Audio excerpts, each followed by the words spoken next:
Naempake ko na yung mga gamit natin. Kailangan madaling araw pa lang umalis na tayo. Mahirap maipit sa traffic sa Maynila eh. Iniisip ko pa nga kung ano pa ang nakalimutan kong ilagay sa bagahe natin eh. Yung mga importanteng papeles nasa bag ko na. Kung ganun, wala na tayong nakalimutan. Naibilin ko na rin naman kay Mang Tonyo tong bahay. Sana magustuhan natin yung bahay na inaalok ng kaibigan mo sa probinsya. Kaya nga titiran muna natin ng 1 buwan bago tayo magdesisyon kung bibilin ba natin. Bakit nga pala ibinibenta yung bahay na yun sa probinsya? Wala daw kasing gustong tumira dahil malayo sa kabiasnan. Ang pamilya ng kaibigan ko, hindi naman sanay sa buhay probinsya. Ginagawa na lang nga daw nila yung bakasyunan, kaya lang dumalang na rin ang uwi nila. Kaya nagdesisyon silang mag-asawa na ibenta na lang. Ay, akala ko kaya ibinibenta kasi haunted house. Nagpapapaniwala ka naman sa ganyan. Hindi naman totoo mga multo. Hindi naman ako naniniwala talaga sa ganun. May mga kapitbahay ba tayo ron? Meron naman daw. Ang mga bahay daw doon ay may malawak na bakuran. Hindi katulad dito sa atin na pader lang ang pagitan ng mga bahay. Ang importante pa, kung sakaling magkakasundo tayo, kasama na ang malawak na lupa sa likod ng bahay. Di ba pangarap natin na para tayong mga asindero? Pues matutupad na natin yun doon. Ay, parang gusto ko na rin makarating agad sa bahay na yun ah. Alam mo, may palagay akong magugustuhan natin ang lugar na yun. Ganon din ako. Pero gusto ko munang makita ang lugar bago magdesisyon. Ay, sa wakas, makakalayo na rin tayo sa mga toxic nating pamilya. Wala nang manghihingi ng pera at ng mga tulong na akala mo lagi nang may patago sa akin. Si nanay mo kasing laging bigyan ng mga kamag-anak mo. Tignan mo ko. Kahit anong pagmamakaawa nila, ni piso wala akong binibigay. Hindi ko kasalanan kung hanggang ngayon hikaw sila sa buhay. Ang dami kasi nilang dahilan para hindi gumawa ng paraan. Gusto lagi na lang nakalahad ng mga kamay.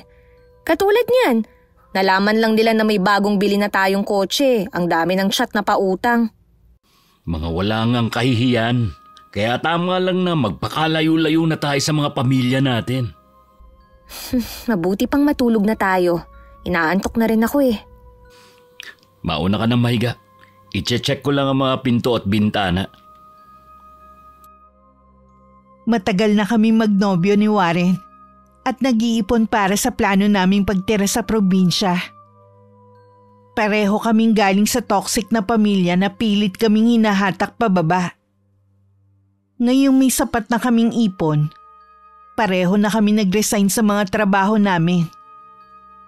Kinabukasan kahit inaantok pa bumiyahin na kami. Sa kotse na lang kami kumain ng almusal.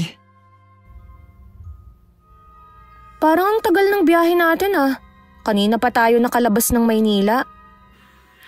Ayoko kasing magpatakbo ng mabilis Tsaka tama naman tong dinadaanan nating kalsada. Kaya huwag kang mainip. Makakarating din tayo sa pupuntahan natin.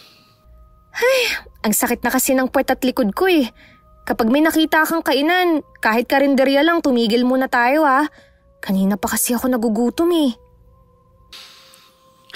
Kanina pa nga ako naghahanap Kaya lang puro mga bahay lang nakikita ko. May tinapay naman dyan na tubig. Yun na muna ang kainin mo. Ay naku, mabuti pa nga.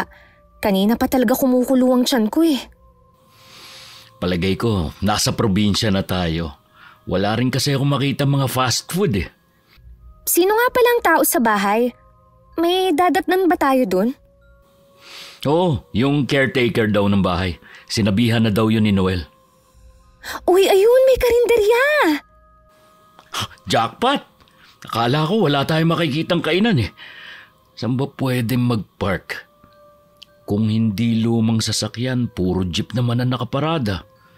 Baka mamaya magasgasan tong sasakyan natin. Bagong-bago pa naman. Ay doon Kaya lang nasa dulo na Ayos lang yan. Ang importante, malayo sa ibang mga sasakyan na nandito. Ay, sana naman masarap ang pagkain nila. Tara, bumaba na tayo. Gutom na rin nga ako eh. Mukhang mga biyahero at driver lang din ang mga kumakain dito. Pwede na rin dito. Mabuti pa, pumili na tayo ng ulam. Ikaw na ang bahala. Kahit ano naman okay na sa akin. Doon na lang kita hihintayin sa may mesa sa dulo. Sagutin ko lang yung mga nag-chat sa akin. Nagpahinga lang kami sandali bago umalis sa kainan na yun. Hindi na lang din namin pinansin ang kakaibang tingin sa amin ng mga tao. Marahil nagtataka lang sila dahil sa kotse na dala namin.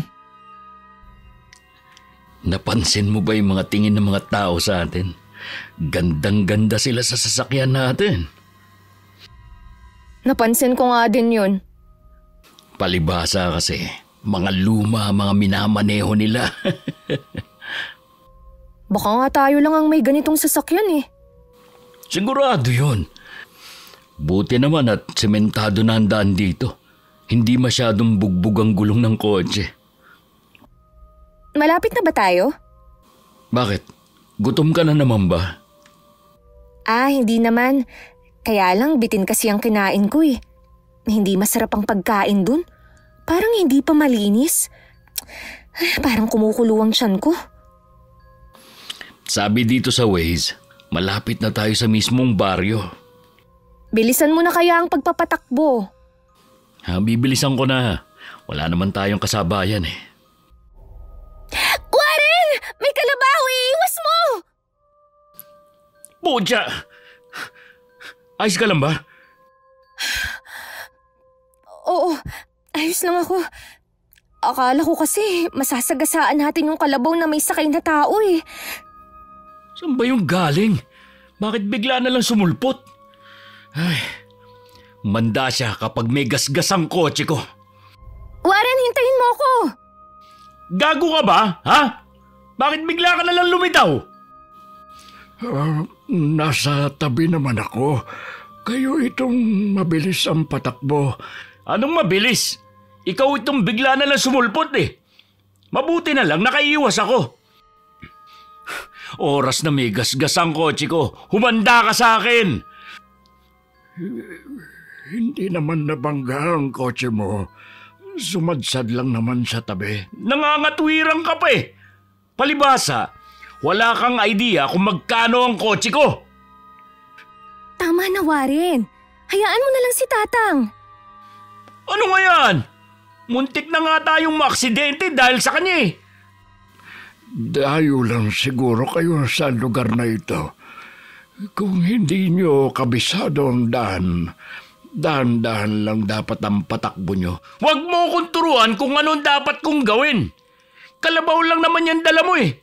Kotse namin, bago. Hindi ka pa yata nakakapagmaneho ng kahit anong sasakyan eh. Hindi pa nga, iyo. Yun naman pala eh. Sa susunod, ikaw ang mag-iingat sa daan. Pasensya na kayo. Hindi ko lang kasi napansin na may paparating. Bihira lang kasi na may magawi rito sa amin. Mabuti pa umalis na tayo. Tara na. Humingi na nga ng paumanhin yung matanda eh. Pasensya na rin po, Tatang ha. Sige na po, umalis na kayo. Sige, Iha. Mag-iingat kayo sa lugar na ito. Halika na nga sa kotse. Huwag ka nang magalit. Tiningnan ko naman eh. Wala kahit konting gasgas itong sasakyan natin. Nakakainis kasi. Napansin kong malapit ng dumilim kaya hinila ko na si Warren papasok ng kotse. Hindi pa rin maipinta ang mukha niya na magmaneho paalis sa lugar na yun. Nasa 20 minutes din bago namin marating ang 1-2 palapag na bahay. May mataas na gate na halatang bagong pintura lang. Sinalubong kami ni Aling Mildred na caretaker ng bahay. Pagpasok namin halos kumpleto na ang gamit sa loob. Noon lang ding gumanda ang mood ni Warren. Kumusta kayo? Hindi ba kayo nahirapan sa biyahe ninyo? Hindi naman po. Medyo nanibago lang po kami. Bago pa kayo dumating tumawag na sa akin si Noel. Sabi nga niya darating kayo ngayong araw.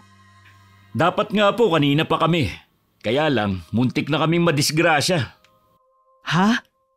Saan kayo muntik na maaksidente? Malapit na po dito sa may palusong na daan. May bigla kasing kalabaw ang basta na lang lumitaw sa daan eh. Halos lahat kasi ng mga taga rito may mga alagang kalabaw dahil yun na ang katukatulong nila sa bukid.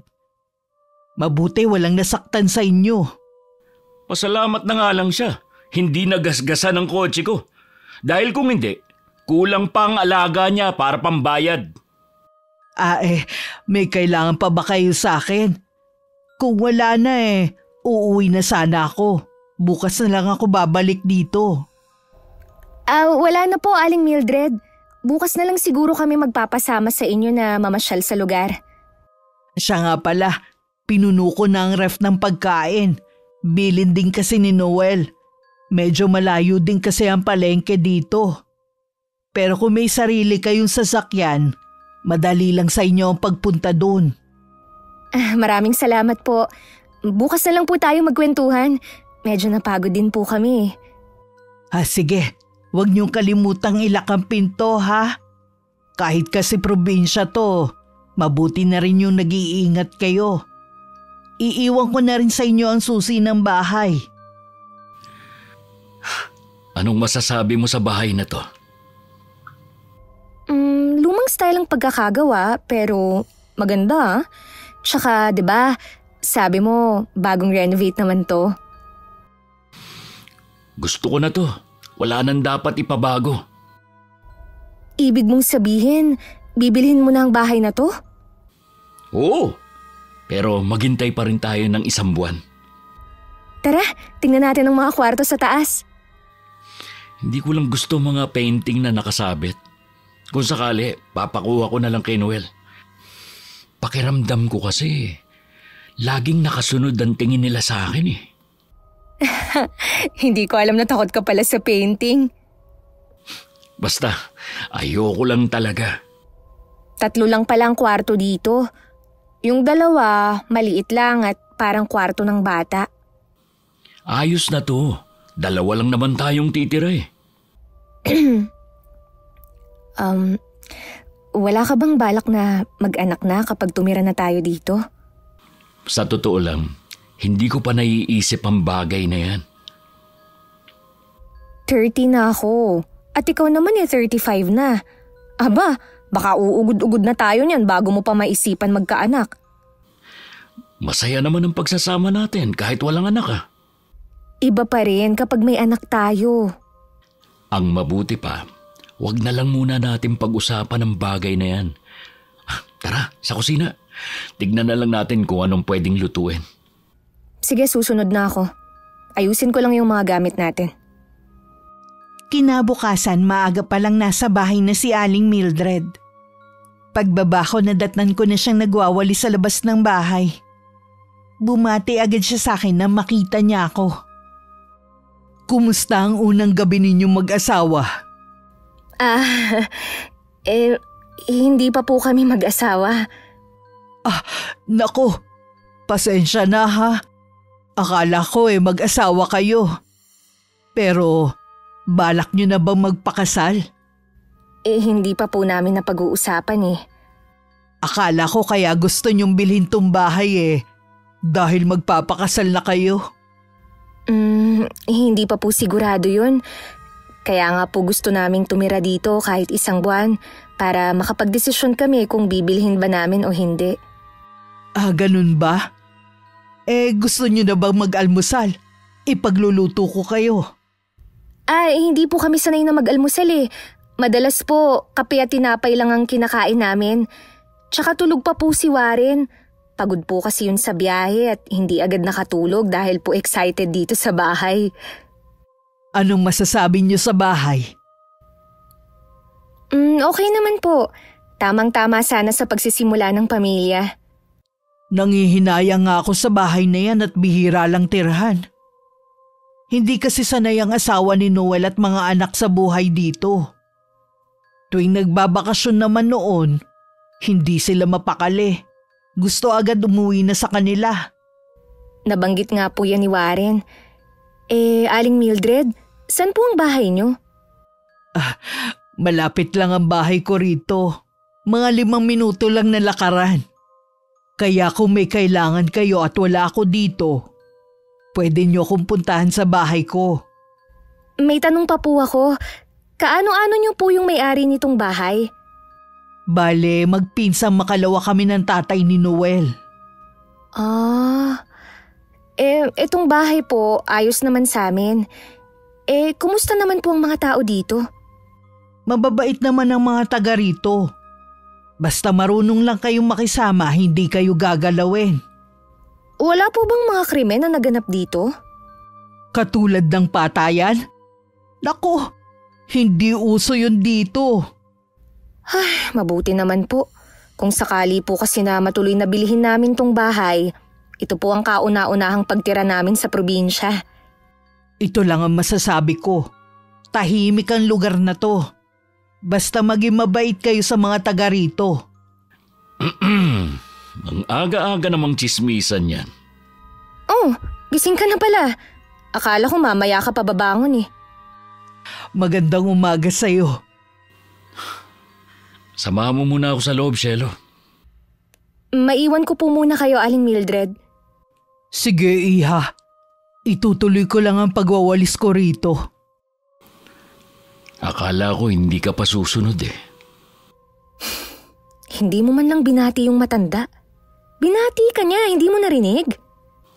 Hindi ko obligasyon na batiin ang lahat ng tao. Hindi ko naman sinabi na lahat ng tao. Hindi naman iba si Aling Mildred eh. Kamag-anak pala niya si Noel. Oh, talaga? Wala kasing binabanggit si Noel sa akin eh. Baka nakalimutan lang niya. Pero si Aling Mildred at tatay ni Noel, bali mag-second cousin sila. Malayo na palang kamag-anak eh. Maiba ako. Ikaw ba nagpapasok sa kanya rito? Hindi.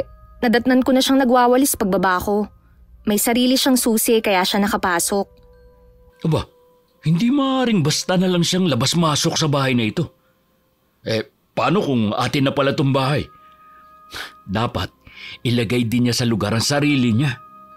Hindi naman siguro yun gagawin ni Aling Mildred kung sakaling matuloy na bilhin natin tong bahay. Mabuti na yung ngayon pa lang, alam na niya kung ano mga ayaw natin. Ang mabuti pa, magkape ka na muna. Ang aga-aga kasi hindi na maganda ang mood mo. Naging maayos naman ang mga sumunod na araw sa amin sa bahay na yon. Nakita na rin namin ang lupa sa likod ng bahay. Kasama din yun sa ibinibenta ng may-ari. Kitang-kita ko ang saya sa mukha ni Warren habang inililibot ang paningin sa malawak na lupain. Sigurado na ako na gusto ko itong bilhin. Di magbabayaran na kayo ni Noel. Sinabi ko naman na sa kanya eh. Pero ang gusto niya, sundin na lang namin na napag-usapan. Na pagkatapos ng 1 buwan, tsaka tayo magbabayad. Baka hindi pa niya kailangan ng pera. Siguro nga. Oh, ano yun? Mga batang nagtatawanan? Teka, hintayin mo naman ako. Ang bilis mong maglakad eh. Sino mga batang to? Malapit pa talaga sa kotse ko sila naghahabulan ha. Hoy, lumayo nga kayo sa kotse ko! Hoy, wag mo naman silang sigawan. Natakot tuloy sa'yo. Ano gusto mong gawin ko? Hayaan lang silang magasgasan ng kotse? Naku, pasensya na kayo. Mga apo ko sila.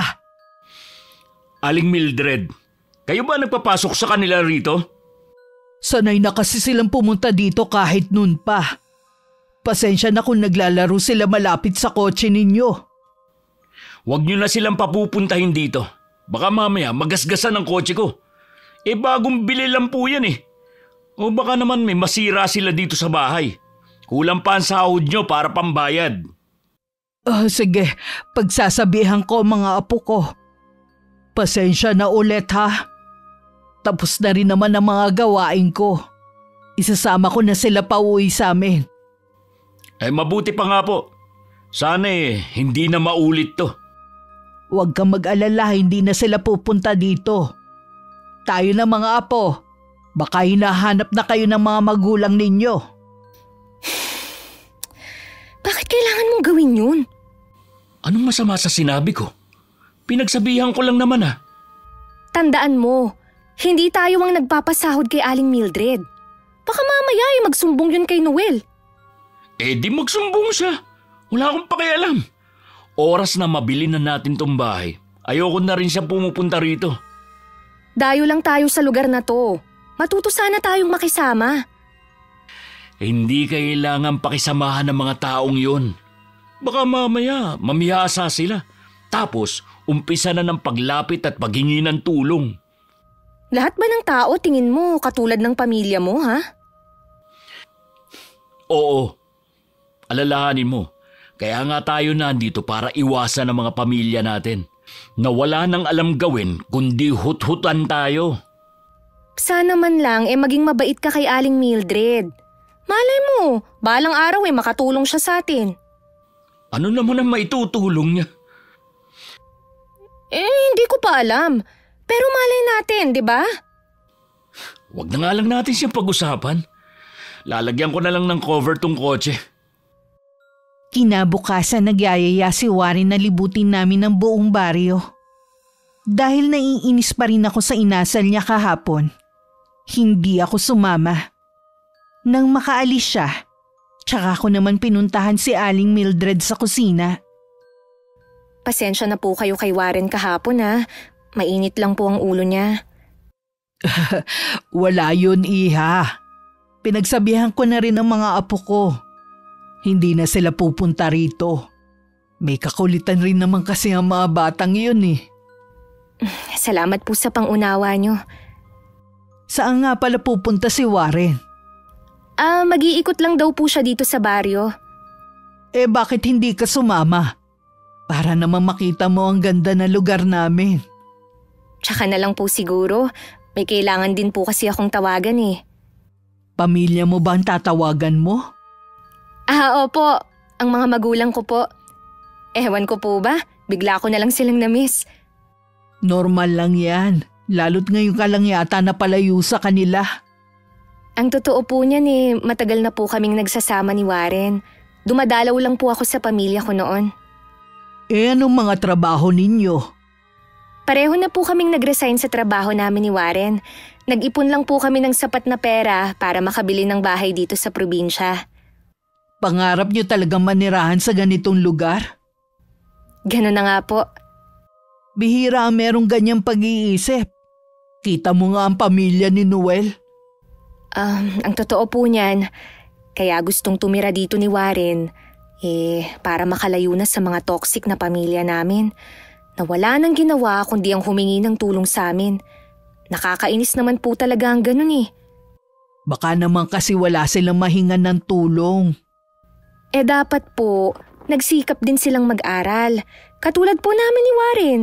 Lahat ng klase ng trabaho pinasok namin para makapag-aral lang. Hindi po biro ang pinagdaanan namin para lang marating kung nasan kami ngayon. Maswerte pa rin kayo kasi nagtagumpay kayo sa buhay. May iba kasi na pinagdadaanan din ang nangyari sa inyo. Pero sa huli hindi pa rin nagtagumpay. Baka po kulang sila sa pagpupursige din. Siguro nga, pero hindi dapat nating kinakalimutan ang mga magulang natin. Utang pa rin natin sa kanila kung bakit tayo narito sa mundong ito. Hindi ko naman po kinakalimutan ng mga magulang ko. Kasundo ko rin naman po yung mga kapatid ko. Yung mga kamag-anak lang po talaga namin nang hindi ko makasundo. May mga ganun talagang mga kamag-anak.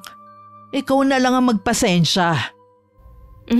Salamat po sa pakikinig sa akin. Naiinip na rin po kasi ako Kung kailangan mo na makakausap nandito lang ako lagi handang makinig. Unang kita ko pa lang sa'yo alam ko nang mabait ka. Maaaring naiimpluwensyahan ka lang ng… pasensya ka na. Wala naman akong masamang ibig sabihin. Sige po, may tatawagan lang din ako. Samantala ng mga oras na yun, muling nakaengkwentro ni Warren na matandang lalaki na may dalang kalabaw noon. Muntik na naman niya itong mabangga. Pero sa pagkakataong yun, kasalanan niya. Pero dahil sa taas ng pride niya, hindi niya yun maamin. Kayo na naman? Talaga bang nananadya kayo, ha? Sa tingin ko, iho, nagkamali ka ng daan. Ano nagkamali? Mas marunong ka pa sa akin, tanda. Hindi to daanan ng kahit anong sasakyan para lamang sa Kalabaw at Karomata dito. Kung mapapansin mo, makiputandaan na ito. Kayo hindi dapat dumadaan dito. Di ba dapat ang mga kalabaw nasa palayan lang? Bakit kasi kailangan yung gawing service pa uwi? Nakakaabala na kayo eh. Hindi mo kailangan magalit at sumigaw. Pwede naman pag-usapan ng bagay na ito. Itabi mo na yung kalabaw mo at ako muna ang padaanin mo. Kung lagi kang ganyan makipag-usap, baka magkaroon ka ng kaalitan sa lugar na ito. Matuto ka sanang gumalang sa mga nakakausap mo. Sino ka? Para pagsabihan ako, ha? Tabi mo na lang yung kalabaw mo! Sa tingin ko, hindi ka rin makakaalis. Nabalaho kasi ang isang gulong ng kotse mo sa malalim na lubak. Ay, bad trip! Kapag minamalas ka nga naman, oh! Tatawagin ko mga kasama ko para tulungan ka. Mga kasama, tulungan natin ang binatang ito na makaalis sa malalim na lubak. Ang dumi naman ng mga kamay nyo. Tapos, hahawak sa kotse ko. Mamili ka. Ang tulungan ka namin o hahayaan ka na lang naming mag-isa. Oo na. Pakiusap lang ha. Huwag niyong gagasgasan ang kotse ko. Bago lang yan ha. Sigurado naman ako na wala kayong ibabayad kapag nagasgasan yan. Masyado kang arogante, iyo. Sana naman isipin mo muna ang mga lumalabas sa bibig mo. May damdamin din kami mga mahihirap. Huwag kayong mag-alala. Babayaran ko kayo sa gagawin yung pagtulong. Matulungin ang mga taga rito kahit walang kapalit, iyo. Kung magtatagal ka sa lugar na ito, sana matutunan mo na makisama. Magpapasalamat po ako kung tutulungan niyo na ako. Kailangan ko na rin kasing makauwi. Ganyan dapat ang tono. Hindi yung nakikipag-away ka. Ito po ang pera. Itago mo na lang yan. Hindi namin kailangan ng bayad. Sige, kayong bahala. Tara na mga kasama. Itulak na natin ang kotse. Saktong katatapos ko lang makipag-usap sa mga magulang ko nang dumating si Warren. Nagtaka pa ako dahil puro putik ang kotse. Anong nangyari? Naaksidente ka ba? Nabalaho lang sa lubak yung gulong sa ulihan. Mabuti nakaalis ka. May mga tumulong na magtulak. Kaya lang, tingnan mo naman ang putik ng kotse. Ang bait naman ng mga taga rito. Linisan mo na lang mamaya ang kotse. Ngayon ko nalilinisan. Magmerienda ka kaya muna. Mamaya na lang. Nakilala mo ba kung sino yung mga tumulong sa'yo? Yung isa sa kanila, yung matandang lalaki na dahilan kung bakit muntik na tayong maaksidente noon. Si Tatang! Buti nagkita ulit kayo. Siya nga ang dahilan kung bakit napunta ang kotse ko sa lubak. May dala yatang kamalasan ng matandang yun eh. Huwag ka namang magsalita ng ganyan. Sana naman kahit papano maging mabait ka sa mga taga rito. Kahit pa kunwari lang. Hindi ko kailangan maging mabait sa ibang tao. Lalo't wala namang pakinabang sa akin. Warren, bakit ba ganyan ka na magsalita? Ang laki na ng ipinagbago mo ha. Dahil ba sa kotse kaya nagbago ka ha? Hindi ako nagbago. Pasensya na kung moody ako mula nung dumating tayo rito. Medyo naninibago lang kasi ako sa kapaligiran natin. Teka lang ha. Kukuha lang ako ng timbang may tubig. Tayo na lang ang magmerienda kung ayaw ni Warren. Kanina pa po ba kayo dyan? Hindi naman. Kalalabas ko lang. Dito na tayo dumaan sa likod. Halika. Sige na nga po. Para akong nagutom sa pakikipagtalo kay Warren eh. Yan ang iwasan ninyo. Ang laging magtalo sa maliit na bagay. Minsan po kasi hindi ko na maintindihan si Warren. Ay, bahala na nga siya. May iba nga pala ako. Muntik ko na makalimutang sabihin. 10 araw na lang Piyesta na dito sa amin. Imbitahin ko kayo sa bahay ha. Sige po, asahan niyo po na pupunta kami. Ito po ang unang beses na mamimiesta ako sa probinsya. Masaya ang piyesta dito sa amin. Siguradong mag-e-enjoy kayo. Baka bukas o sa makalawa maglalagay na sila ng mga banderitas. Ipaparada din ang poon sa buong baryo hanggang sa simbahan. Kung matutuloy man ang pagbili namin ng bahay na to, dapat lang siguro na meron kaming mga kakilala. Nang sumunod na araw, nagtaka ako na hindi ko nadatnan si Aling Mildred nung bumaba ako. Nagkakape na ako nung dumating siya. Noon lang nangyari na tinanghali siya ng dating. Pasensya ka na kung ngayon lang ako. May dinaanan pa kasi ako Ayos lang po, Aling Mildred. Ano po bang dinaanan nyo? Hindi naman ganun ka-importante. Pero nawili kasi ako sa pakikipagkwentuhan sa mga taga rito. Ganun po ba? Nagka-interes kasi kung makinig kasi Kasi ano po? Huwag mo sanang mamasamain ha. Tingin ko kasi si Warren ang usap-usapan na aroganteng dayo dito sa amin. Bakit nyo naman po nasabi na si Warren yun? Baka ibang tao lang. Sa liit ng baryo namin magkakakilala na halos ang mga tao. Kaya alam namin kung sino ang mga bagong salta dito. Tsaka nabanggit nila yung kotse na nabalahaw sa lubak. Maling daan pa lang napasukan niya Ayon sa kwento, siya pa daw ang galit at ayaw tumanggap ng paliwanag. Ako na po ang humihingi ng paumanhin sa inaasal ni Warren Mabait naman po talaga yan Medyo moody nga lang po mula nang dumating kami rito. Huwag kang mag-alala. Sabi ko mabait naman kayo. Lalong-lalo ka na. Hindi naman po ako ganun kabait. Minsan po may pagkamasungit din ako. Minsan nasabihan ako ng nanay ko na naawa na ako kay Warren. Baka naman kasi totoo. Ay, sorry. Ang tabil ko talaga. Ayos lang po yun. Hindi pa ba gising si Warren? Baka po mamaya pa siya gumising. Mukhang mali ka, Iha. Pababa na ang nobyo mo. Akala ko mamaya ka pababangon Naalala ko kasi kailangan kong pumunta ng bayan. May kailangan akong bilhin. Ganun ba? Ipagtitimpla na kita ng kape. Sige. Kararating nyo lang ba, Aling Mildred? Oo. Paano mo nalaman? Sukbit nyo pa rin kasi ang maliit nyong bag. Oo nga no. Sa susunod po, bago kayo makipagchismisan, unahin nyo muna ang trabaho. Oo. Pasensya na. Naalala ko may gagawin pa pala ako sa likod bahay. Maiwan ko muna kayo ha. Ito na ang kape mo. Salamat. Maya-maya maliligo na rin ako. Sa susunod nga, huwag mong pagsasalitaan ng ganun si Aling Mildred.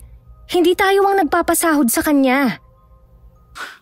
Minasama mo na naman na sinabi ko.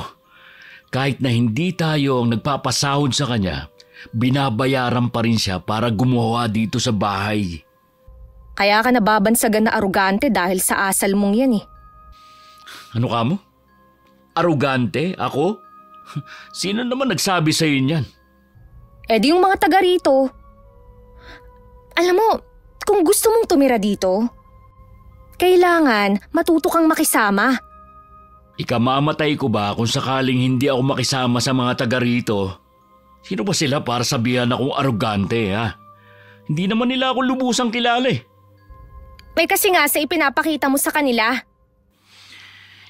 Nakikinig ka kasi kay Aling Mildred. Diyan ka na nga. Ang aga-aga sinisira mo ang araw. Hapon na pero hindi pa rin dumarating si Warren. Hindi naman ako iniiwan ni Aling Mildred hanggat wala akong kasama. Nagsiga siya sa labas ng bahay para maitaboy ang mga lamok. Sa labas na lang din kami naghintay. Malapit na pong dumilim. Baka hinahanap na kayo sa inyo. Alam naman ng mga kasama ko sa bahay kapag wala pa ako, nandito lang ako. Tsaka sabi ko nga sa'yo, malapit lang ang bahay namin. Hindi ko nga po alam kung bakit hanggang ngayon hindi pa rin dumadating si Warren. Kung hindi pa siya uuwi, sasamahan na lang kita dito. Hindi naman kita pwedeng iwan na lang mag-isa dito.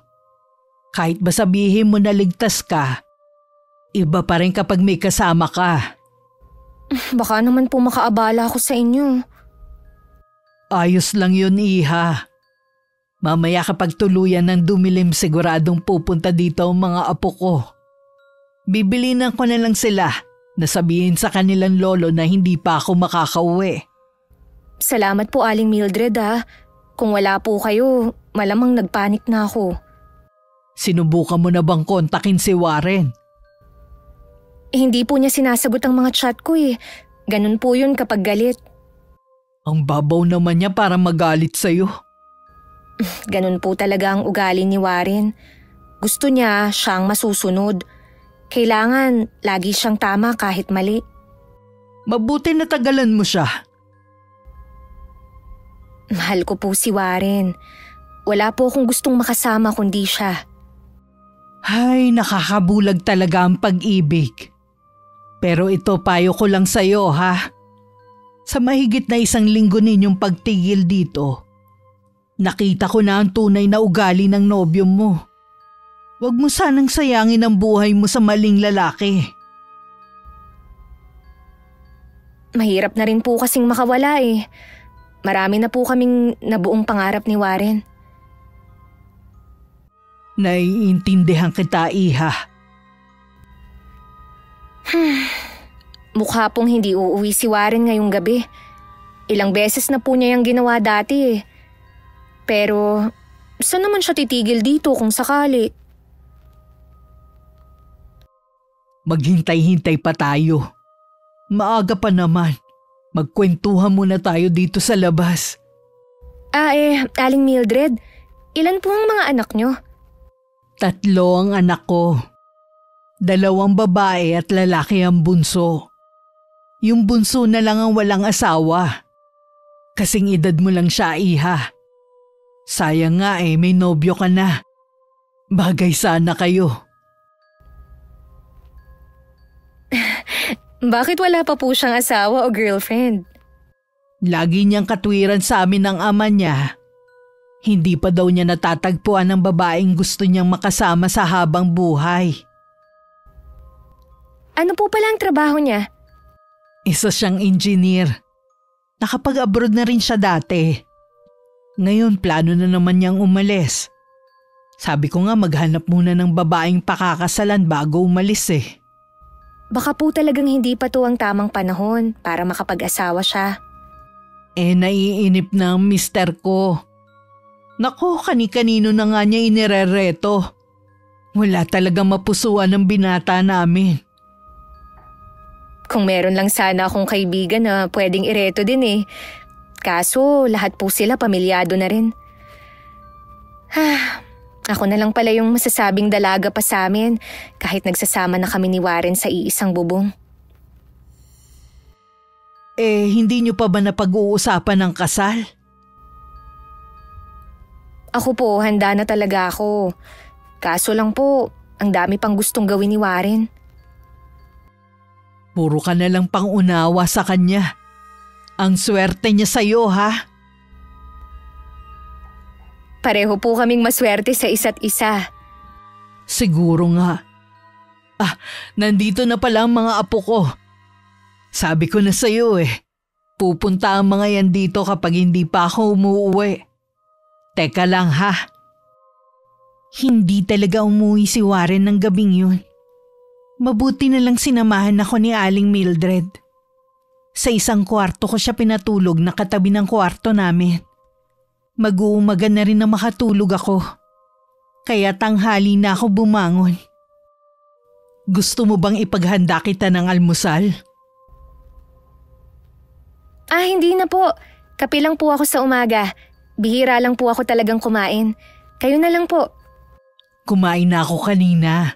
Ako kasi hindi talaga sanay na hindi kumakain ng kanin sa umaga.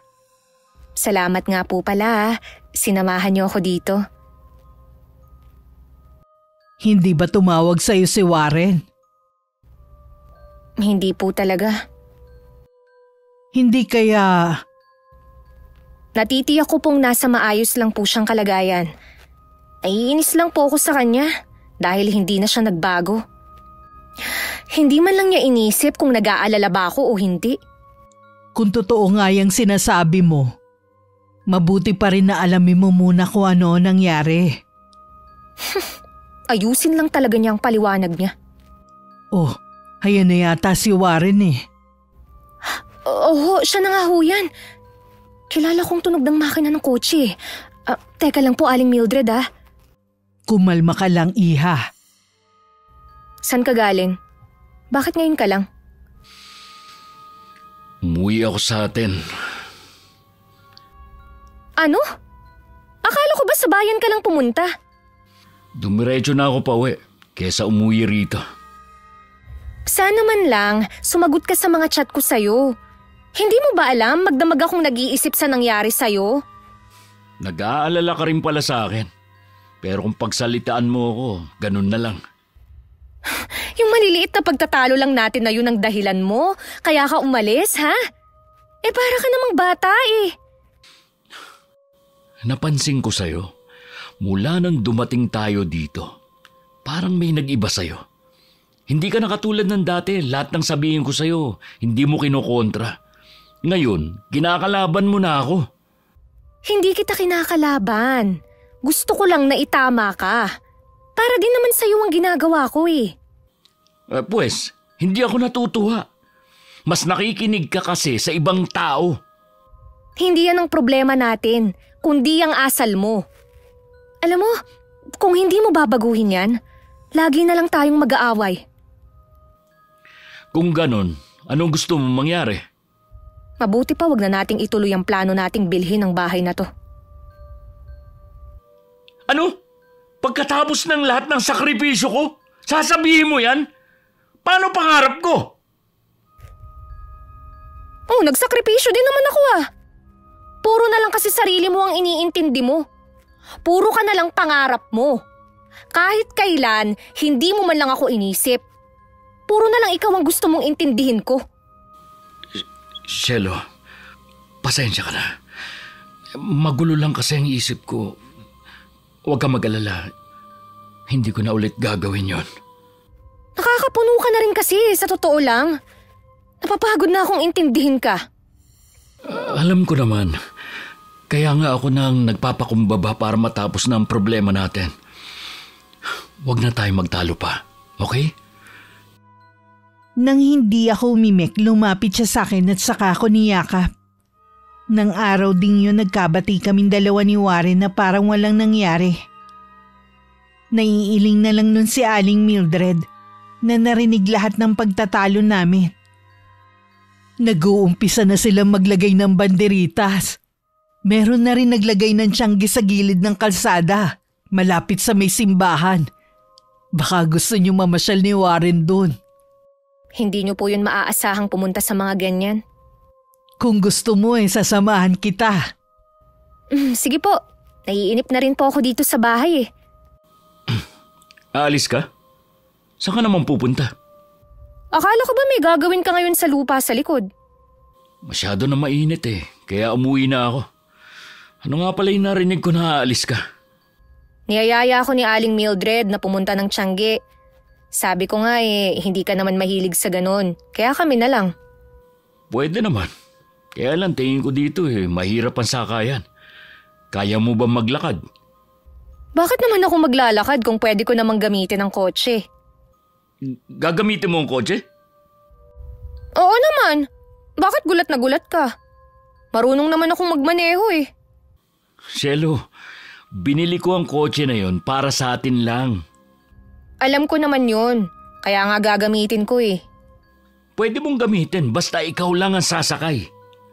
Ha? Paano ako pupunta doon? Hindi ko naman alam kung saan yun. Tsaka sasamahan ako ni Aling Mildred. Mawalang galang na sa inyo. Pwede naman kami magpasundo sa anak ko eh. May sasakyan naman yun. Mabuti pa nga po kung ganun. Pasensya na po, hindi talaga ako nagpapasakay ng ibang tao sa sasakyan namin eh. Naiintindihan ko naman yun. Doon muna ako sa kusina ha. Sige po, Aling Mildred. Ganyan pa talaga kasama ang ugali mo, ha? Sobrang damot mo. Parang makikisakay lang yung tao eh. Akala mo maluluma yung kotse na yan. May karapatan naman akong tumanggi ah. May karapatan din ako na magpasakay ng kahit sino. May ambag din ako sa pagbili ng kotse na yan. Magtatalo na naman ba tayo, ha? Nakakapuno ka na kasi. Ay, okay. Pasensya ka na. Gamitin mo na yung sasakyan natin. Wag na. Napipilitan ka lang naman yata eh. Bahala na kami ni Aling Mildred. Mahirap na. Baka magkaroon pa ng utang na loob sa iyo ang matanda. Cielo naman. Wag mo na akong isipin. Ay, sige. Sa kwarto lang muna ako. Noon ko lang napagtanto na nakakaubos din pala ng lakasan lagi na lang makipagtalo. Kinabukasan nasa labas kami ni Warren at hinihintay sina Aling Mildred at ang anak niya. Pareho pa kami nagulat nang pumarada sa harap namin ng isang bagong pick-up. Bumaba dun si Aling Mildred na abot tenga ang ngiti. Wala namang imik si Warren na magpaalam kami. Nag-enjoy naman ako sa pagpunta namin sa Tiangge. Bandang tanghali nagyaya na rin ako umuwi dahil walang kasama si Warren. Maaga kaya tang umuwi. Yun talaga ang sinabi ko kay Aling Mildred. Wala ka kasing kasama dito eh. Si Aling Mildred, sumama pa ba pauwi dito sa bahay? Hindi na. Sinabi ko na lang na bukas na siya pumunta. Yun ba ang anak niya? Oo. Bunso at nag-iisang lalaki. Ang gara ng sasakyan ah. Buti merong nagpahiram sa kanila. Sa anak yun ni Aling Mildred. Sa pagkakaalam ko ilang beses nang nakapag-abroad yung lalaki. Oh, talaga? Dapat hindi na niya hinahayaan na mamasukan na kasambahay ang nanay niya. Si Aling Mildred ang may gusto. Tsaka, hindi naman daw iba sa kanya si Noel. Nakikipag-usap ba sa iyo yung anak? Tahimik lang. Ganun daw talaga yon, sabi ni Aling Mildred. Hindi nga sumama sa pag-ikot-ikot namin eh. Sa sasakyan lang siya naghintay. Okay. Ano yung pinamili mo? Mga pasalubong lang para sa pamilya ko. Gusto ko kasi silang dalawin eh. Akala ko ba kaya may plano tayong tumira dito dahil sa gusto mo nang lumayo sa pamilya mo? Sa mga kamag-anak lang na wala nang ginawa kundi manghuthot sa akin. Hindi kasama doon ang mga magulang at mga kapatid ko. Nagluto na pala ako dyan. Hinihintay talaga kita para sabay na tayong kumain. Oh, tamang-tama. May dala akong ulam dito. Maghahain na ako. Pero sa totoo lang, astig yung sasakyan ni Aling Mildred ah. Kung totoo na kanila nga yun. Ganon sasakyan sana ang gusto ko eh. Kaya lang, ang mahal. Sa kanila yun.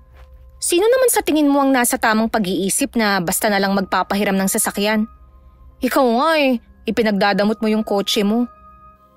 Hindi ko naman pinagdadamot. Gusto ko lang ingatan. Kahit ano pa ang dahilan mo, ganun pa rin yun. Kumain na nga lang tayo. Hindi maganda yung nagtatalo tayo sa harapan ng pagkain.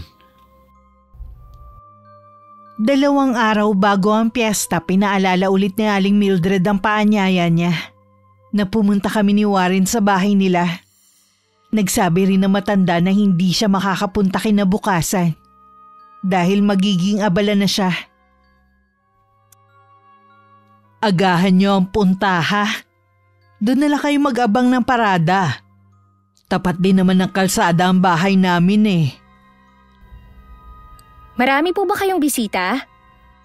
Kayo lang at ilang kamag-anak namin na manggagaling pa sa ibang lugar. Sige po, pupunta po kami ni Warren. Alam mo bang nagagandahan sa'yo ang anak kong si Jean? Ganun po ba? Salamat po kamo. Mabuti pa siya, nagagandahan sa akin. Bakit? Si Warren ba hindi ka sinasabihan na maganda? Naku, masyado pong prangka ang taong yun. Sabi niya, simple lang ako. Napagkwentuhan ka nga namin ng anak ko. Pasensya ka na ha. Binanggit ko sa kanya ang mga katangian ni Warren. Ganyan tao daw eh. Narcissist daw. Yun ang pagkakaintindi ko sa sinabi niya. Alam ko po ang ibig sabihin ng anak niyo. Aminado naman po ako na hindi perpekto si Warren. Pero mahal ko po siya. Tanggap ko po siya, maging ang mga pangit niyang katangian. Napakaswerte naman talaga sa'yo ni Warren. Siya nga po pala, ang ganda ng sasakyan ng anak niyo ha. Kahit nga si Warren, napabilib eh. Pangalawang sasakyan niya na yun. Yung isa pinapagamit sa amin ng tatay niya kapag may pupuntahan. O di kaya sa mga kapatid. Hindi kasi madamot ang batang yun eh. Kaya lang masyadong tahimik. Nakakapanis siya ng laway kasama. Mahiyain. Pero kapag naging palagay na ang loob sa'yo, may kadaldalan din. Ganun po ba? Alam nyo, parang gusto ko nang umuwi sa amin. Baka po pagkatapos ng piyesta yayain ko nang umuwi muna kami ni Warren. Teka, may problema ba? Sabihin mo baka makatulong ako. Naguguluhan po kasi ako. Sa totoo lang, iniwan ko ang trabaho ko para kay Warren. Gusto niya kasing magkaroon ng farm dito. Kaya lang, kung siya lang po ang kikita sa aming dalawa, baka mahirapan naman ako. Lalo't hindi ako sanay na walang sariling kita. Dapat kasi pinag-isipan mo muna ang naging desisyon mo bago ka pumayag sa gusto ni Warren. Wala naman po kasing nagpapayo sa akin noon, kundi ngayon lang. Kung ako sa'yo, hindi naman masama kung hihingin mo ang opinyon ng mga magulang mo. Tanda rin yun ng pagrespeto sa kanila. Huwag mo silang baliwalain habang nandyan pa sila. Tama po kayo. Kapag dinalaw ko po sila ihingi ako ng dispensa sa mga pambabaliwala ko sa kanila dati. Matatanda na rin ang mga magulang ko. Gusto ko pa po silang makasama. Tama nga ako ng sapantaha sa'yo. Likas kang mabait. Maaaring nahawa ka lang sa ugali ng nobyo mo. Kayo talaga, Aling Mildred oh. Ano nakakatawa? Ha? Wala. Meron lang kinikwento si Aling Mildred. Kaya ako napatawa. Tapos na po ba mga gawain niyo, Aling Mildred? Oo. Pauwi na nga rin ako. Bukas pala hindi ako makakapunta rito. Bakit naman po? Piyesta na kasi sa Makalawa eh. Bukas magiging abala na kami sa paghahanda. Tapos may sahod kayo bukas kahit hindi kayo papasok? Kahit sana half day lang. Hindi po ba kayo nahihiya kay Noel na nagpapasahod sa inyo? Sino naman ang may sabi na pinapasahuran ako ni Noel? Kaya nga kayo ang caretaker nitong bahay, di ba? Hindi niya ako pinapasahuran. Nakiusap lang sa akin si Noel na tingnan-tingnan ko tong bahay niya. Nising ko hindi ako tumatanggap sa kanya kahit gusto pa niya akong bigyan. Ha? Bakit hindi niyo po sinabi agad? Nakakahiya naman po na inuutos-utusan namin kayo. Ayos lang yun, Iha. Naiinip din kasi ko sa bahay eh. Kaya nililinisan ko tong bahay ng pamangkin ko. Tsaka, masaya naman ako sa ginagawa ko eh. Kung wala, baka lalo akong mainip. Pasensya na po, Aling Mildred ah. Sa susunod po huwag na kayong kumilos dito sa bahay. Ayos lang, Iha. Hindi naman habang buhay ko tong gagawin eh. O paano? Uuwi na muna ako. Hihintayin ko na lang kayo sa bahay sa piyesta. Sige po. Oh, saan ka pupunta? Sa taas lang. Gusto mo lang yatang umiwas eh.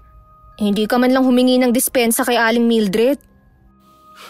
Humingi ka na rin naman ng dispensa eh. Iba pa rin kapag ikaw ang nagsabi. Sa susunod na lang. Oo nga pala. Iniimbita tayo ni Aling Mildred sa kanila sa piyesta. Hindi tayo pupunta. Bakit naman? Hindi naman natin sila kaano-ano eh. Inimbita nga tayo eh. Kung ayaw mo, ako na lang ang pupunta. Talaga ba sinusuway mo na ako, ha? Oo. Kaya kung ayaw mo, di wag. Kaya ko naman pumuntang mag-isa kay na Aling Mildred. Dumating ang araw ng piyesta. Napilitan na rin sumama sa akin ni Warren. Kahit pwede naman lakarin, ginusto pa rin ni Warren na sumakay kami ng kotse. Hindi tuloy makapagpatakbo ng mabilis dahil punong-puno ng tao ang kalsada. Panay tuloy mura ni Warren. Nang makarating kami sa bahay ni na Aling Mildred, hindi namin maiwasan na mamangha. Mas malaki pa ang bahay nila sa tinutuluyan namin. Masaya kaming sinalubong ng matandang babae. Mabuti naman dumating na kayo. Hali kayo, dito kayo sa lamesa na to. Salamat po sa pag-imbita niyo sa amin ha. Nagulat nga po ako at napakaraming tao sa kalsada. Ganito talaga dito. Mabuti nakadaan ang kotse ninyo. Halos hindi nga po makausad eh. Sana naglakad na lang kayo. Malapit lang naman ang bahay namin eh. Dapat nga po pala, ganun ang ginawa namin. Dito ko kayo pinapwesto para makita ninyo ang parada mamaya. Maiwan ko muna kayo ha. Maglalabas lang ako ng pagkain nyo. Mamaya pa kasi ang kainan talaga. Sige po. Ang laki pala ng bahay nila. Dalawa pa yung sasakyan sa garahe. Sa anak niya pareho ang sasakyan at anak din niya siguro nagpagawa ng bahay na to. Ang daming tao sa kalsada. Sana lang hindi magasgasan yung kotse natin. Ikaw naman kasi ang may gustong dalhin pa eh. Sabi ko naman sa'yo maglakad na lang tayo eh. Huwag mo na akong sisihin. Nandito na tayo eh. Oo na, mag-enjoy na lang tayo. Mukhang marami talagang handa kay na Aling Mildred eh. Bakit nagpapapasok sila ng mga pulubi dito? Yan ba ang bisita nila? Pinapapasok sila ni Aling Mildred. Baka pakakainin niya dahil piyesta naman. Dapat tinataboy nila mga pulubing yan eh. Uy, dahan-dahan ka nga sa pananalita mo. Baka may makarinig sa'yo eh. Bakit? Totoo naman ah. Baka may sakit pa nga mga yan.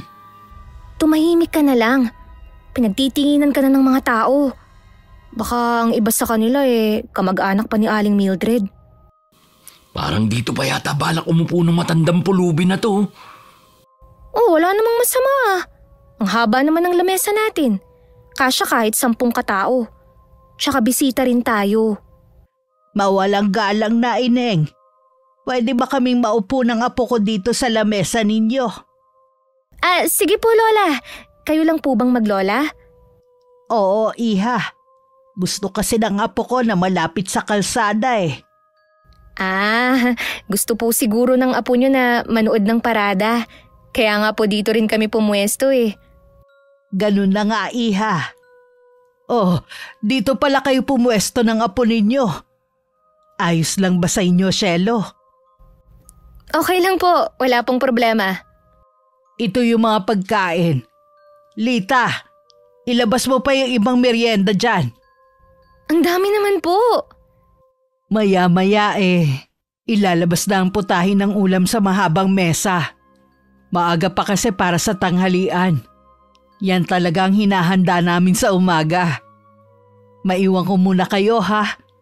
Dumating kasi yung pinsan ko galing sa ibang lugar. Salamat po, Aling Mildred Oh, kain ka na. Gusto mo bang ipagsandok kita? Paano ako makakakain kung may naaamoy ako?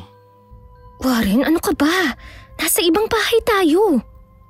Ano? Sa hindi ako makakain kapag may nakikita at naaamoy akong hindi kaaya-aya? Kami ba ang sinasabihan mo, iho? Hindi po, Lola.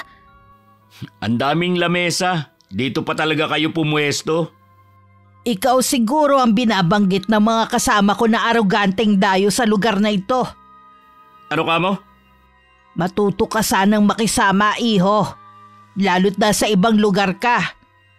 Hindi mo alam kung sinong nakakasalamuha mo. Huwag mo nga akong pangaralan, tanda. Pwe! Sa tingin mo kaya, kakain ako na kayong kaharap? Sa inyo na yung pagkain na nasa mesa. Mukhang kulang pa sa inyo eh. Nasa klase naman ninyo ang pagiging patay gutom. Warren! Ano ba? Nakakahiya! Doon na lang tayo sa kabilang mesa.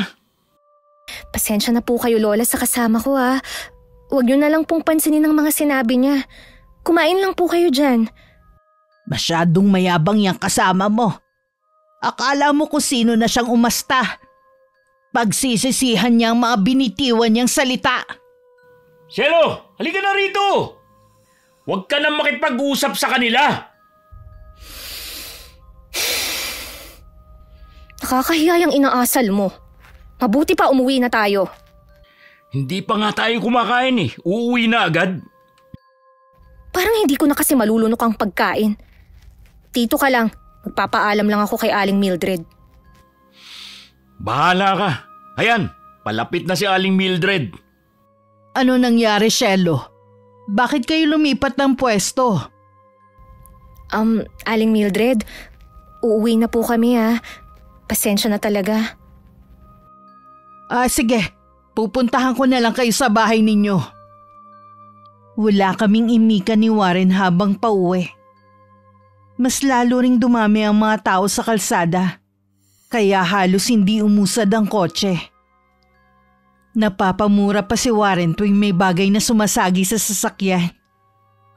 Pagdating sa bahay agad niyang tiningnan. May mga gasgas nga ang kotse. Buwisit talaga! Nakakainis! Una pa lang, sinabihan na kita na wag na tayong gumamit ng kotse. Pero ikaw pa rin ang nasunod. Kung hindi ka kasi nagyayang mamiesta, hindi mangyayari to. Para ka rin kasing patay gutom eh. Teka, yan ba ang tingin mo sa akin? Patay gutom? Kaya ako lang naman gustong pumunta dahil nakakahiya kay Aling Mildred. Kung alam ko lang sana na ipapahiya mo ako doon, ako na lang sanang nagpunta. Nagmukmuk ka na lang sana dito sa bahay. Pasensya na. Hindi ko naman gustong sabihan ka ng ganon. Uminit lang kasi yung ulo ko dahil sa nangyari sa kotse. Mahal din kapag dinala ko yun sa kasa. Puro ka na lang pasensya. Hindi ka naman nagbabago. Parang gusto ko na lang lumubog sa lupa, alam mo yun? Hindi ko alam kung may mukha pa akong ihaharap kay Aling Mildred. Kapag dumating si Aling Mildred dito sa bahay, ako mismo ang hihingi ng dispensa. Hindi ko naman akalain na mas mayaman pa yata sila kay Noel eh. Magbabago na ang pakikitungo mo sa kanya dahil nalaman mo na may pera pala sila. Sana noon mo pa pinakitaan ng maganda si Aling Mildred. Hindi kita maintindihan talaga. Ikaw ang mahirap intindihin. Pinapakitaan mo lang ng maganda ang isang tao depende sa katayuan niya. Kita mo nga yung ginawa mo sa maglola. Kulang na lang isumpakan niya sa galit eh. Huwag na natin silang pag-usapan pa. Tapos na rin naman eh. Hindi na natin makikita pa ang matandang yun. Alam mo sana, magbago ka na bago mahuli ang lahat. Kung magsalita ka, parang tingin mo sa akin pinakamasamang tao na. Ganun na nga ang tingin ko sa'yo. Kahit yung mga bisita. Ang sama ng tingin sa'yo dahil ayaw mong makinig na dahan-dahan ka kako sa pagsasalita. Lahat ng sinabi mo dun sa matanda narinig nila. Hindi ko naman napansin na mataas na pala ang boses ko. Kita mo nga, kahit yung matanda, bansag sa'yo aroganteng dayo. Tapos, plano mo pang tumira dito? Hindi ka naman marunong makisama. Iba talaga ang impluensya sa'yo ni Aling Mildred, no? Ibang-iba ka nang magsalita ngayon eh. Siguro natauhan na ako ngayon. Nakita ko na kasi ang tunay mong ugali. So, ngayon? Pag-isipan muna natin ang mga plano natin. Ayokong balang araw pagsisihan ko ang magiging desisyon ko. Cielo naman! Noon pa nakaplano na ang lahat. Kulang na lang magpirmahan para mabili na natin ang bahay na to eh. Kung gusto mo pa ring bilhin ang bahay na to, hindi kita pipigilan. Pero hindi na ako magbibigay ng ambag ko. Anong gagawin mo? Mag-a-apply ka ulit ng trabaho? Mahirap mag-umpisa ulit. Alam ko, pero sanay naman akong mahirapan. Nandiyan naman ang pamilya ko. Alam ko, susuportahan nila ako sa mga plano ko. Mabuti ka pa, may pamilyang babalikan. Ako, tinakwil na nila ako. Alam naman natin na ikaw ang nagtakwil sa kanila dahil sa kadamutan mo. Ayaw mo man lang silang bigyan ng kahit konting ginhawa. Hindi naman sila iba sa'yo eh. Kaya ako nandito sa kinalalagyan ko dahil sa pagsusumikap ko. Wala silang ambag sa tagumpay ko. So, bakit kailangan ko silang bigyan? Ayoko nang makipagtalo sa'yo. Total sarado naman ang isip mo. Cielo naman, ayusin natin to. Buo na ang pasya ko. Pagkatapos ng piyesta, umuwi na tayo. Kung ayaw mo, mag-isa akong uuwi. Magbabiyahe na lang ako. Dahil nagagalit pa rin ako sa kabilang kwarto ako natulog. Inilipat ko na rin ang mga gamit ko. Buo na ang pasya kong aalis kinabukasan. Pero bigla namang bumuhos ang ulan na sinabayan pa ng malakas na hangin. Hindi ko na rin inaasahan na pupunta pa si Aling Mildred. Pero dumating siya na may dalang lalagyan ng mga ulam. Nag-abala pa po kayo. Hindi kasi kayo nakakain kahapon eh. Hindi ko na nga po inaasahan na pupuntahan niyo pa kami pagkatapos ng ginawa ni Warren. Hindi ko naman mismo nakita dahil abala ko sa pag-aasikaso ng mga bisita. Meron lang nagsabi sa akin, tatapatin na kita, Cielo. Ang hirap ng ipagtanggol ng nobyo mo. Alam ko naman po yun. Kaya nga humihingi po ako sa inyo ng dispensa sa nangyari. Walang problema sa akin. Pero hindi kay Aling Bining. Sino pong Aling Bining? Yung matandang babae na kasama ang kanyang apo. Tuwing piyesta lang kasi sila umuwi rito eh. Paano po kaya ako makakahingi ng dispensa sa kanya? Alam niyo po ba kung saan ang bahay niya? Walang nakakaalam. Gaya ng sabi ko, tuwing piyesta lang sila umuwi dito sa baryo. Marami ang nagsasabi na naglalakbay sila at bawat piyesta tinitigilan nila. Ganun po ba? Paano kaya ako makakahingi ng paumanhin sa kanya? Kahit makita mo siya, hindi rin siya tumatanggap ng kapatawaran. Hindi ko po maintindihan. Nararamdaman ko na meron pa kayong gustong sabihin. Cielo, hindi ko alam kung maniniwala ka pero kilalang mabagsik na mambabarang si Aling Bining. Ho? Totoo po ba yan? Oo, iha. Kaya nga nag-aalala ako eh. Marami ang nakarinig sa huling tinura ng matandang babae. Nasa na nga pala si Warren? Nasa kwarto pa po siya. Kanina naman po bumaba siya. Mukhang okay naman siya. Ang maipapayo ko lang sa'yo, bantayan mo siya. Kung totoo ngang isinumpa siya ni Aling Bining, anumang oras tatalab na yun.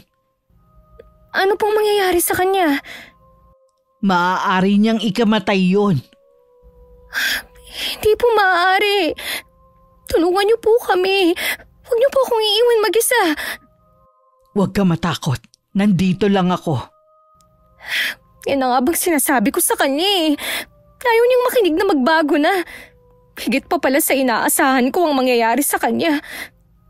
Pwede ba natin siyang puntahan sa kwarto niya? Gusto ko lang siyang makita eh. Sige po, sumunod po kayo sa akin. Bala ko pa naman na umalis na bukas, kasama man siya o hindi. Pagod na kasi akong intindihin ang ugali niya. Hindi kita masisisi kung yan nga ang magiging desisyon mo. Nandito na po tayo sa kwarto niya. Warren! Nandito si Aling Mildred! Bakit hindi ka pa bumabangon? Tanghali na! Anong amoy yun? Parang bulok na karne. Cielo, tulungan mo ako. Hindi ako makabangon. Anong nararamdaman mo?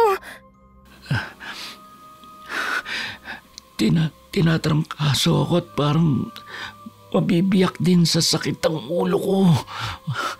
Masakit din tong lalamunan ko. Inaapoy nga siya ng lagnat. Kailangan natin si Mauro. Sino po siya? Isa siyang magaling na albularyo sa lugar na to. Lahat kaya niyang gamutin. Kaya lang malayo ang bahay niya. Tapos ang sama pa ng panahon. Sa ospital niyo ako dalhin. Kung tama ang kutob ko, hindi ka mapapagaling ng doktor. Lalo lang lalala ang sakit mo. Ano bang sakit ko? Warren! Binabarang ka nung matandang babae na tinawag mong pulubi.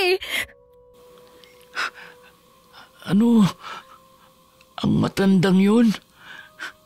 Kaya pala, kahit sa ang sulok ng silid na to, nakikita ko ang imahe niya. Isa yun sa mga senyales na ginagamitan kanya ng orasyon. Ano pong gagawin natin, Aling Mildred? Kapag tumila ng konti ang ulan ako mismo ang susundo kay Mauro. Bakit hindi pa po ngayon? Warren, kita mo na nga malakas ang ulan at hangin sa labas. Malayo rin daw ang bahay ni Mang Mauro. Pero hirap na ako. Kung nakinig ka lang sana sa akin, hindi mo yan sasapitin. Please naman, Cielo. Huwag mo na akong sisihin pa. Hindi ko naman alam na ganito ang gagawin sa akin ng matandang yun. Alisin mo kasi ang galit dyan sa puso mo. Magdasal ka. Yun ang pinakamabisang pangontra sa nangyayari sa'yo. Dahil lalong lumakas ang hangin na tulan, hindi ko na rin hinayaan lumabas si Aling Mildred. Saksi ako kung paano maghirap si Warren. Nangingitim ang mga kuko niya hanggang magtanggalan na sa mga daliri niya. Sumusuka na rin siya ng dugo na may kasamang buhay na insekto. Dahil hindi ko makayanan ang nakikita kong paghihirap niya, lumabas muna ako ng silid. Naabutan ko namang papasok ng bahay si Aling Mildred at basang-basa ng ulan.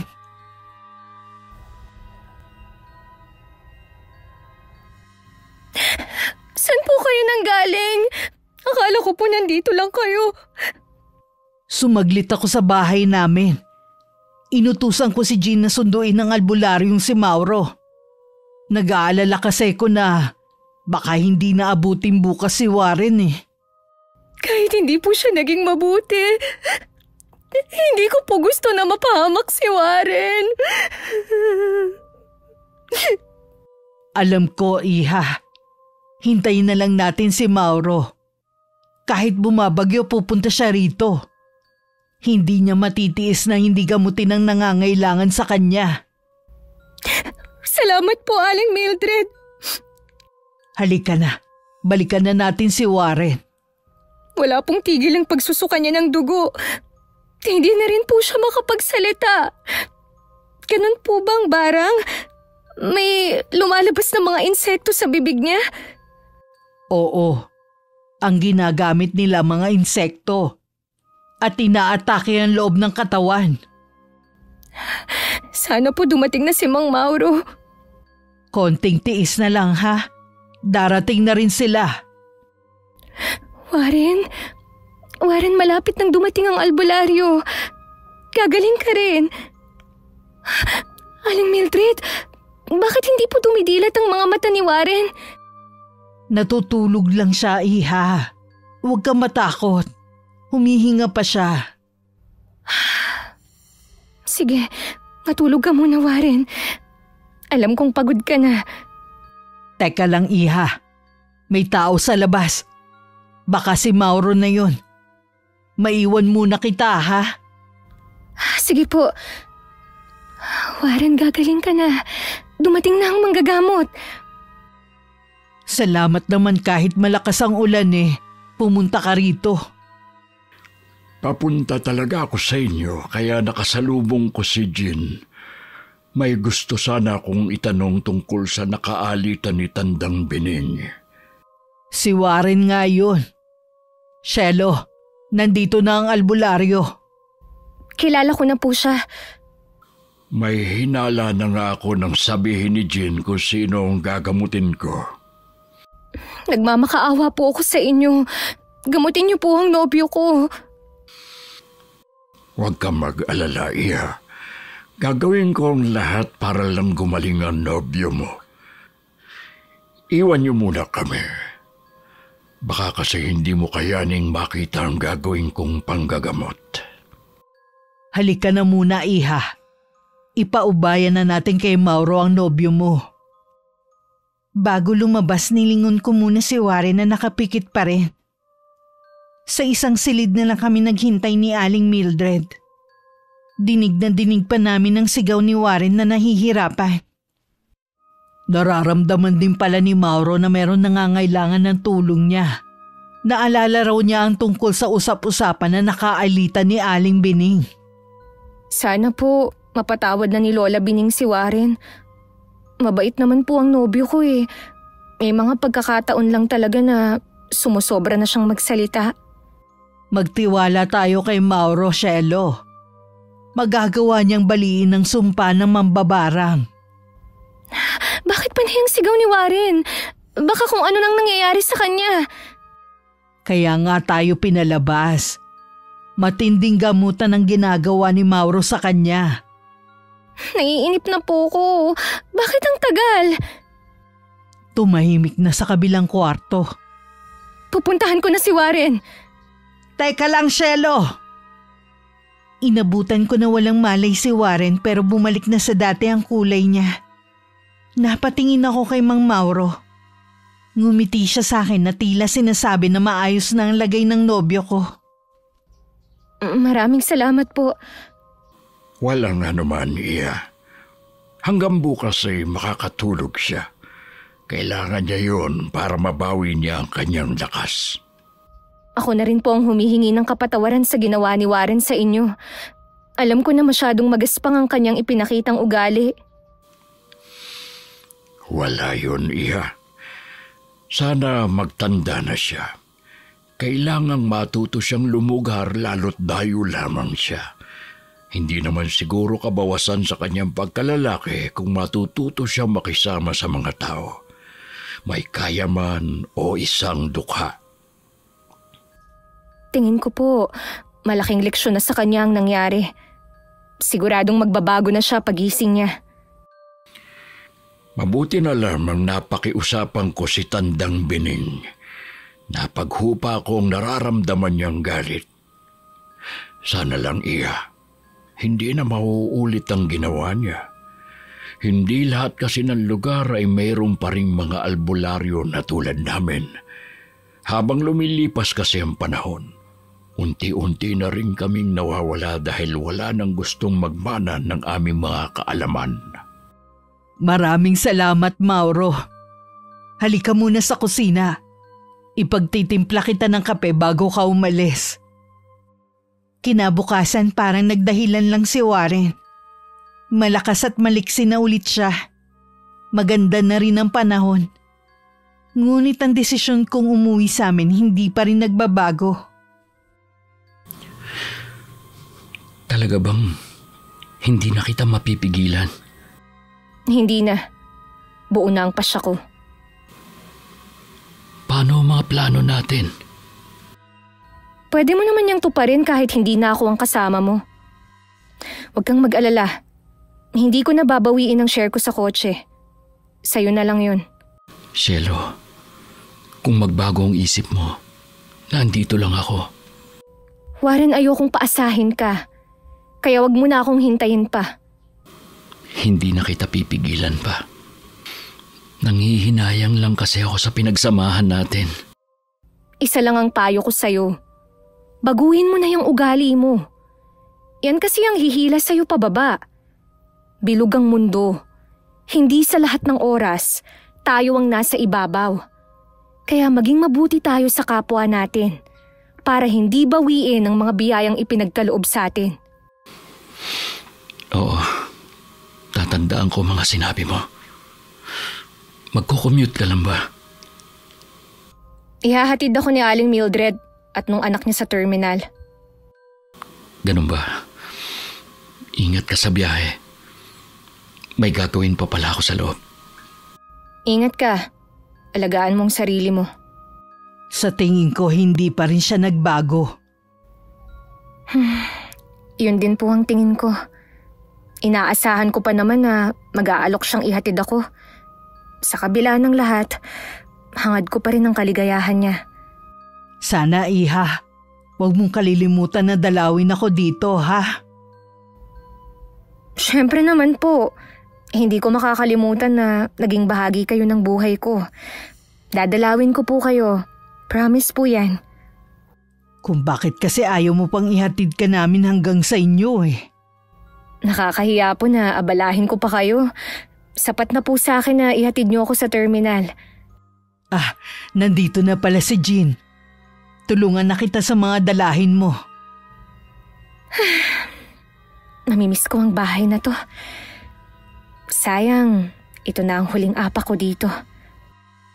Bago sumakay ng sasakyan, inilibot ko pa ang paningin ko sa kabuuan ng bahay. Nahuli ko pa ang pagsilip ni Warren sa may bintana ng kwarto namin. Alam kong nalulungkot din siya. Pero tingin ko yun ang makakabuti para sa aming dalawa. Makalipas ang 1 taon, muli kami nagkita ni Warren. Ibang-iba na siya kaysa dati. Lalo siyang tumanda tingnan. Luma din ang damit na suot niya. Hindi ko tuloy maiwasang mag-isip sa totoong nangyari sa kanya. Samantalang ako lalong naging matagumpay sa buhay.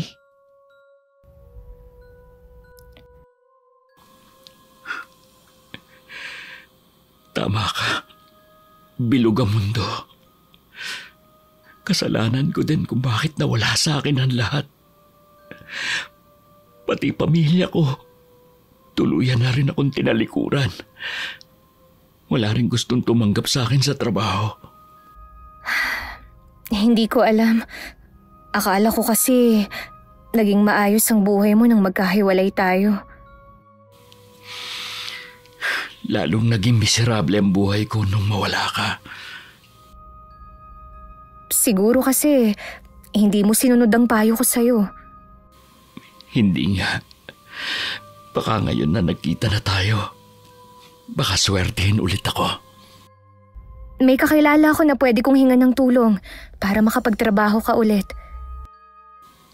Salamat, Cielo. Napakabait mo talaga. Tatanungin ko tong malaking utang na loob sa'yo. Hindi ko kasi matiis na hindi ka tulungan, lalo't may pinagsamahan tayo. Sana tanggapin mo ulit ako sa buhay mo. Pangako, mamahalin kita at pahahalagaan na... Ikakasal na ako, Warren. Huli na pala ako. Ito yung address ng kaibigan ko. Tatawagan ko siya para ipaalam ang tungkol sa'yo. Sana matuto ka na sa buhay. Sige, Warren. Kailangan ko nang umuwi. Nalulungkot man sa sinapit ni Warren, tanging yun lang ang pwede kong itulong sa kanya. Binigyan na siya dati ng pangalawang pagkakataon, pero hindi niya pinahalagahan. Sana sa pagkakataong ito, wag na niyang sayangin. Wakas,